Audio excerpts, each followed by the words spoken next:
Hello friends, welcome to crazy art mind. आज हम लोग डिस्कस करेंगे कि एग्ज़ाम में सेटिंग किस प्रकार से होता है। वीडियो बनाने से पहले मैं एक बात साफ साफ कर देता हूँ, आज मैं जितना भी चीज़ बोलूँगा ये मेरी काल्पनिक बातें हैं। अब आप पे है कि आप इसको सच माने या झूठ माने। अगर सच माने तो आप और लोगों तक शेयर जरूर कर सकते हैं। धन्यवाद।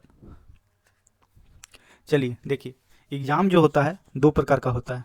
एग्ज़ाम जो होता है दो मोड में होता है, ठीक है।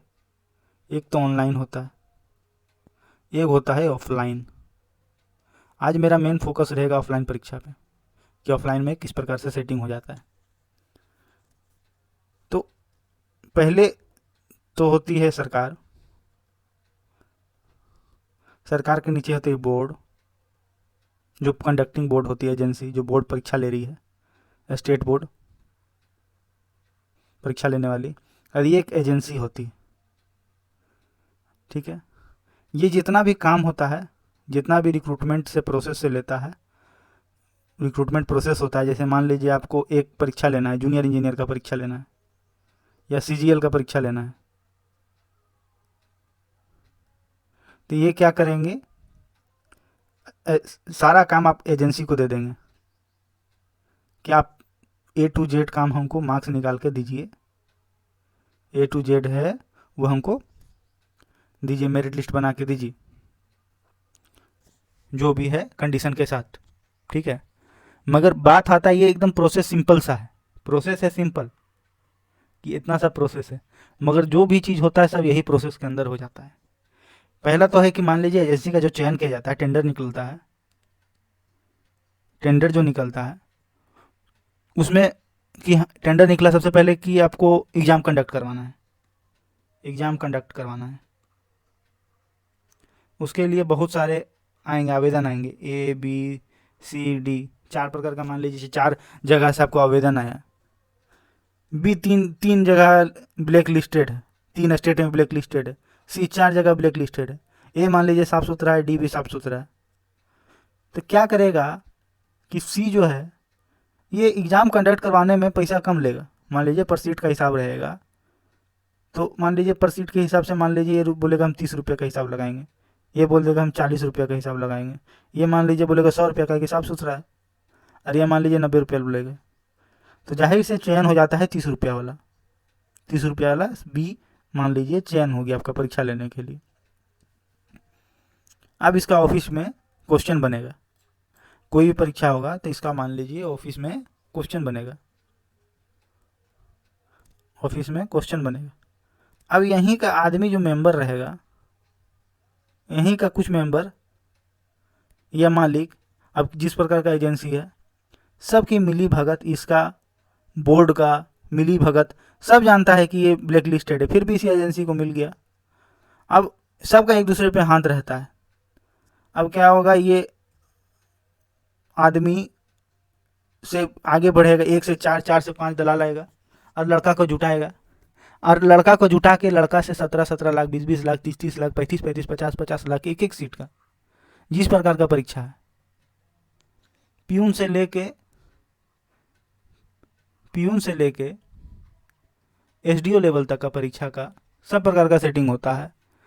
किसी का 18 में होगा तो किसी का 50 में होगा, 40 में होगा, लेवल लेवल है। एक चीज़ और कहना था दोस्तों, कुछ कुछ राज्य सरकार जो है कानून लेके आई है कि 1 करोड़ का फाइन है, ठीक है। 1 करोड़ कितना रकम होता है, जो सेटिंग करवाएगा 1 करोड़ कितना रकम होता है। 50 लाख का सीट है तो 2 स्टूडेंट का हुआ, 30 लाख है तो 4 आदमी का हुआ, अधिक से अधिक। तो क्या फर्क पड़ता है 1 करोड़ देने में, 2 करोड़ देने में ये लोग को। अगर बाय द वे अगर फंस भी गया, नाम भी आ गया वापस में, उस पर फाइन भी लगा दिया, तो 1-2 करोड़ क्या ही होता है इन लोग के लिए। अब क्या करेगा ये जो दलाल सब है, क्या करेगा, मान लीजिए कोई स्टेट है, मान लीजिए कोई स्टेट है, इसका बॉर्डर में बहुत सारा राज्य है। अब क्या करेगा, मान लीजिए यहाँ सेंटर है, स्टूडेंट को क्या करेगा, डिफरेंट डिफरेंट जगह से अलग अलग राज्य में ले जाएगा। बहुत प्रकार का सेटर रहता है, अलग अलग जगह ले जाएगा, सबको क्वेश्चन रटवाएगा, सबको क्वेश्चन, एक रात पहले ही सबको क्वेश्चन मिल जाएगा। एक दिन पहले से उसको ले जाएगा, सबका मोबाइल ऑफलाइन करवा देगा, सबसे पेपर ले लेगा, पैसा पैसा पहले लेगा नहीं, पैसा मान लीजिए 30% पैसा लेता है एक लड़का से, या 10% जो भी होगा, एडमिट कार्ड ले लेगा, ब्लैंक चेक ले लेगा, बहुत तरह का प्रोसेस सुनने में आता है। अब क्या करेगा, इसको रात में ही क्वेश्चन रटाएगा और फिर यहीं से सेंटर ले जाएगा, इसको गाड़ी के थ्रू अपना गाड़ी से इसको सेंटर पहुंचाएगा, परीक्षा दिलाएगा सेफली, ताकि खबर नहीं फैले। अब क्या करेगा सरकार और बोर्ड, क्या करेगा, पूरा एकदम जहाँ सेंटर है वहाँ चारों तरफ पुलिस भर देगा, चारों तरफ पुलिस भर देगा, सेंटर में किसी को हिलने नहीं देगा, और दिखाएगा कि हम बहुत टाइट परीक्षा ले रहे हैं। मगर भैया आपका परीक्षा का तो जो लीक होना था वो तो एक दिन पहले हो गया, अब सेंटर में टाइट करके कीजिएगा क्या? सेंटर में आप क्वेश्चन टाइट करके कीजिएगा क्या? एक दिन पहले अगर 150-200 क्वेश्चन आ रहा है या 500 भी क्वेश्चन आ रहा है, अगर आपको एक रात पहले, थोड़ा भी सिंसियर लड़का है, अगर एक रात पहले आपको 500 क्वेश्चन भी रटने दे देगा, सब क्वेश्चन बता देगा कि यही क्वेश्चन आने वाला है, एक बार 2 बार रीडिंग कर लीजिएगा तो दिमाग में नहीं आ जाएगा इसका आंसर ये है, इसका आंसर ये। अगर आपको नौकरी निकालना है, 18-20 लाख रुपया फंसा हुआ है, तो आप निकाल नहीं लीजिएगा। अब खेला हो जा रहा है यहीं, एग्जाम से पहले आप एग्जाम में पूरा टाइट कर दे रहे हैं, और दिख रहा है कि बहुत टाइट हो रहा है परीक्षा है, अब चोरी नहीं होगा। चोरी तो बहुत पहले हो गया, परीक्षा का सेटिंग जो है परीक्षा से पहले हो चुका है। मान लीजिए परीक्षा हुआ और किसी प्रकार से लीक भी हो गया, लीक हो जाएगा कोई लड़का से, जितना का होना था, मान लीजिए एक केंद्र का बच्चा का नहीं भिड़ पाया, बहुत तरह दलाल होता है, एगो का क्वेश्चन जो है बोल दिया कि हम नहीं यहाँ प्रोवाइड करवा पाया, तो ये क्या करेगा, लीक करवा देगा। इसी में क्वेश्चन पूरा लीक हो जाता है कि हाँ नहीं, लीक नहीं हुआ था तो एक्चुअल हो गया। चोरी जब तक चोरी नहीं कहलाता जब तक पकड़ा नहीं जाए, तो जब ये पकड़वा देता है तब चोरी हो गया। अब जो राज्य सरकार होती है वो अपना टीम गठित करेगी, काहे कि खाली एजेंसी को ही दोषी ठहरा देना ये तो बात नहीं है। आप तो सिलेक्शन ही गलत एजेंसी का किए हैं, अब सिलेक्शन ही आप गलत एजेंसी का किए हैं, पहले से जो 3 ब्लैक लिस्ट में, 4 ब्लैक लिस्ट में हैं, आप उसका सिलेक्शन किए हैं, तो दोषी तो एक तरह से बोर्ड भी होगा। अरे बोर्ड का जो चेयरमैन होता है वो कौन होता है, आम आदमी होता है क्या? एक आईएएस होता है, आईपीएस होता है, जो बहुत कुशल होता है, उसको सब पता रहता है कौन कहाँ पर है, कैसा एजेंसी है, प्रीवियस रिकॉर्ड उसका देखता है, सब जानते हुए भी इसमें हो जाता है, चयन करता है। अब क्या होगा कि अब एसआईटी का टीम गठन होगा। अब टीम गठन में क्या करेगा, ये सरकार गठित करेगी। हम मान लीजिए 4 आदमी को नौकरी पे रखें, उसको हम पैसा दे रहे हैं, क्या लगता है आपको 4 आदमी मेरे खिलाफ कभी कुछ बोलेगा? नहीं बोलेगा। अभी क्या करेगा एसआईटी, जो बीच में दलाल था, ये सब जो दलाल था, ये सबको पकड़ के अंदर कर देगा, कभी भी ऊपर तक जाएगा ही नहीं जांच। ये हुआ आम आदमी इस प्रकार से सेटिंग करता है, नॉर्मल पीपल, ये नॉर्मल पीपल का है, इस प्रकार से सेटिंग करता है। कुछ लीजेंड होते हैं, लीजेंड कैटेगरी है,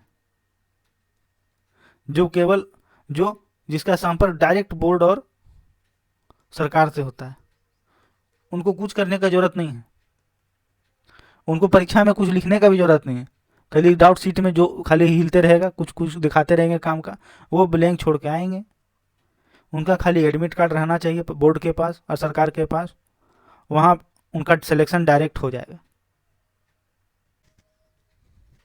इसमें केवल फंसता है केवल छात्र, जो स्टूडेंट होता है वही केवल फंसता है, उसका पैसा जो रहता है वो पैसा उसका डूब जाता है, अगर लीक होता है, कुछ भी होता है तो डूबता है।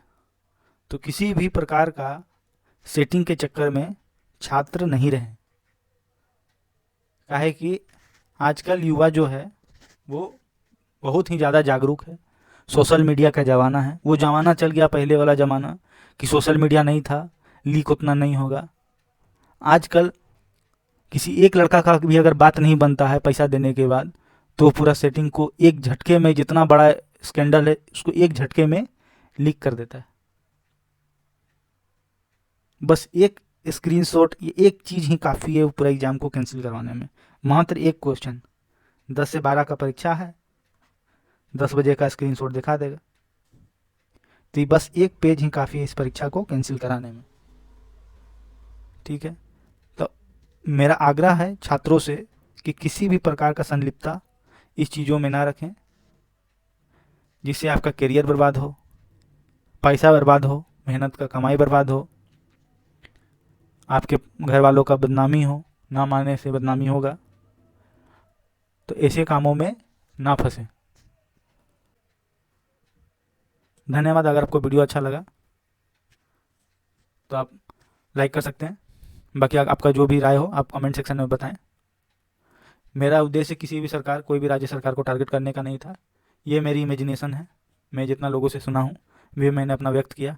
आप इसको सच भी मान सकते हैं, झूठ भी मान सकते हैं। मैंने पहले भी कह दिया, सच मानते हैं तो कमेंट में लिखें, झूठ मानते हैं फिर भी कमेंट में लिखें। धन्यवाद।